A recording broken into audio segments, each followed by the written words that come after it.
don't let all this nonsense get you down. Crazy. I appreciate it. Yeah, you know, Crazy. I always say Don't worry. one of the things that was luckiest for me was I didn't get famous till I was like 45. So I was an old man. I mean, you're my daughter's age. They're not to have that much, version and nonsense. So don't lose that joy. The game's like the game. And you're a hooper. And you I try sometimes. Caitlin Clark has officially put her foot down, and the entire sports world is talking about it right now. Hello everyone, welcome back to WNBA XTRA. I am back with another exciting and informative video that I truly hope you're going to enjoy. Make sure you stay with me all the way to the very end because you will not want to miss what is coming in this video. There is so much to break down today. We are talking about Caitlin Clark effectively boycotting WNBA All-Star Weekend events, a jaw-dropping moment with Barack Obama himself, and one of the most unhinged media hit pieces ever written about Caitlin Clark getting absolutely torched by Dave Portnoy in the most savage way possible. This video has everything, so without wasting any more of your time, let us jump straight into it. Okay, so let us set the scene for you because you need to fully understand what is happening here and why it is such a massive deal. WNBA All-Star Weekend, the league's showcase event, the weekend that is supposed to be the celebration of the best players in the entire league. The weekend that is supposed to put the WNBA on the map, bring in casual fans, generate buzz, generate excitement, generate energy. This is supposed to be the moment where the league says to the world, hey, look at us, look at how great we are, look at how far we have come. That is what All-Star Weekend is supposed to be. And what did we get instead? What did the WNBA actually deliver to its fans this year? Absolute trash. And I am not the one saying that. The people who cover this league every single day are saying it. The fans who tuned in are saying it. And most importantly, the biggest star the WNBA has ever seen, Caitlin Clark, is saying it with her actions. Because Caitlin Clark did not show up. She did not show up to the three-point shootout. She did not show up to support. She did not participate. She showed up to exactly one thing that was not required of her, and that was her Nike shoe events, her brand, her business. Everything else, Caitlin Clark was nowhere to be found, and that should send a shockwave through every single front office in this league. Think about that for a second. Let that sink in. The most popular player in the history of the WNBA. The player who single-handedly drove record ratings, record attendance, record merchandise sales, record everything. That player looked at WNBA All-Star Weekend and said, no thank you. I am not putting my name, my face, or my energy on any of this, and honestly, can you blame her? After everything this league has put Caitlin Clark through, the dirty plays, the late hits, the lack of protection, the media narratives, the jealousy, the politics, after all of that. Caitlin Clark looked at All-Star Weekend and decided her time and her brand are worth more than lending credibility to an event that does not deserve it, and that is a power move. That is one of the most powerful statements any athlete has made in the WNBA in years, maybe ever. But here is where it gets even crazier. It was not just Caitlin Clark who did not show up. A lot of the other All-Stars, the players who were actually named to the All-Star team, they did not even go to the three-point shootout either. Think about that. The players in the league could not even be bothered to show up to their own showcase event. Not to participate, they were not even there to watch. So you have a league that is desperately trying to grow, desperately trying to compete for eyeballs and attention in a crowded sports landscape, and their own players are treating All-Star Weekend like it is optional. Like it is something they can just skip because they would rather be somewhere else. And the fans who tuned in, the fans who actually cared enough to watch, they got a product that was by all accounts completely and totally lackluster. That is the word. Lackluster, not exciting. Not electric, not the kind of thing that makes you call your friend and say, hey, did you see that? It was just there, it existed, and that is not good enough, not even close to good enough. Now let us talk about the three-point shootout specifically, because that is the event that really crystallized everything that is wrong with this All-Star Weekend. As Fudd won it. Congratulations to Az Fudd, she is a rookie, she shot the ball incredibly well, she scored 30 points in the competition, and she became the first rookie in WNBA history to win the three-point shootout. That is genuinely impressive. That is a real accomplishment, and she deserves real credit for it.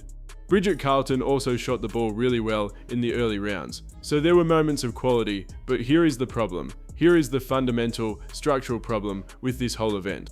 When your biggest stars, the players who drive your ratings, who fill your arenas, who sell your jerseys, when those players are not there, it does not matter how well the participants shoot. The event feels small. It feels like a minor league event. It feels like something that is happening in a gym somewhere that nobody really cares about. And that is exactly how it came across, because the star power was not there. And the reason the star power was not there is because the league has done nothing, absolutely nothing, to make its stars feel valued, respected, and appreciated. And Caitlin Clark is exhibit A of that failure. Let me be very clear about something. Caitlin Clark is not boycotting All-Star Weekend because she is difficult. She is not doing this because she is a diva. She is not doing this because she does not care about the league. She is doing this because this league has treated her in a way that no player of her stature should ever be treated. She came into this league and she did everything right. She worked hard, she competed, she brought millions of new fans through the door. She made every arena she played in sell out. She drove television ratings through the roof. She did everything a franchise player is supposed to do. And in return, she got targeted on the court. She got hit late. She got underprotected by officials. She got dragged in the media. She got used as a political football by people who had an agenda. And after all of that, after being treated like that by the very league she is saving, she looked at All-Star Weekend and said, I am only going to show up where my presence actually matters and where I am actually valued. And right now, outside of her Nike commitments and the actual game, that is nowhere. And you know what? That is completely fair. That is a completely reasonable response from a player who has been treated the way Caitlin Clark has been treated. I am 100% rolling with Caitlin Clark on this. 100%. She does not owe this league anything beyond what is contractually required of her. She has already given this league more than it ever gave her. She has already done more for the WNBA in one season than the league did for itself in the previous decade. So if she wants to pull back from All-Star Weekend events that are, by everyone's account, completely underwhelming and not worth her time, then she has every right to do exactly that. And the league should be embarrassed, not at Caitlin Clark, at itself. Now, let us talk about something that happened at All-Star Weekend that was actually incredible. Because in the middle of all this drama, in the middle of all this chaos and disappointment, something happened that reminded everyone just how big Caitlin Clark actually is. And I mean big in the most global, most historic sense of the word. Barack Obama, the 44th President of the United States of America, sat down with Caitlin Clark. And what he said to her was something that every single person who has been doubting her, every single person who has been trying to tear her down, every single person in that league who has been jealous of her success, they need to hear this. They need to hear what the former president of the United States thinks about Caitlin Clark. I've been doing Barstool 24 years. I'm 49 years old. That's the craziest thing I've ever seen in my life. The absolute craziest thing. To somehow equate the civil rights movement and Caitlin Clark arguing whether she got fouled or not and making it this mishmash, it is pure insanity. Real. I wouldn't want to show up to none of this if I'm Caitlin Clark. And I don't blame her for standing 10 toes down and boycotting all these events unless it's about her sneakers, her shoes coming out, or the actual game. I don't blame Caitlin Clark for not going and supporting none of this nonsense. I do think she should be fired. I think the editor who allowed this to be published should be fired. But again, firing isn't really far enough. You got to put her in an insane asylum. You got to lock her up. And people who say, hey, Dave, that's too far. That's not. Don't let all this nonsense get you down. Crazy. I appreciate it. Yeah, you know, I always say one of the things that was luckiest for me was I didn't get famous till I was like 45. So I was an old man. I mean, you're my daughter's age, and to have that much, you know, burden and nonsense. So don't lose that joy. The game's like the game. And you're a hooper. And you I try sometimes. You know. I've been doing Barstool 24 years. I'm 49 years old.